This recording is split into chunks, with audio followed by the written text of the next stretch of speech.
ونتمنى فكرة الاحترام الشديد لحرية أو حرية الرأي ولحقوق الإنسان أنها تتجذر وتتعزز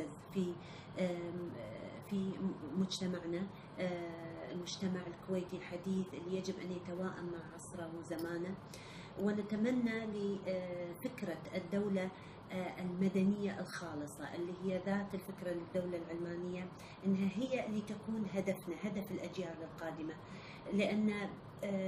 لأن هي الوعاء الحافظ لنا، اللي هي الأرضية الوحيدة اللي ممكن تجمعنا، وهي الفكرة الأيديولوجية الوحيدة اللي ممكن أن هي تحفظ لنا استمراريتنا. فنتمنى من الجيل الجديد أنه هو يسعى إليها ويحافظ عليها ويحافظ على مكتسباتها وإلى المزيد من الحريات. رسالتك الأخيرة للمرأة الكويتية والمرأة العربية عموما؟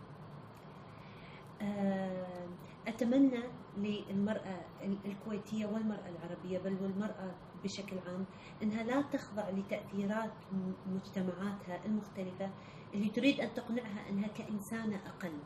لا تجعلي المجتمع يغير من نظرتك لنفسك ومن شعورك بقيمتك، ولا تعتقدي في يوم أنك أنت تستحقي بسبب جنسك حق أقل، أو تعتقدي أن عليك واجب أقل فقط بسبب جنسك.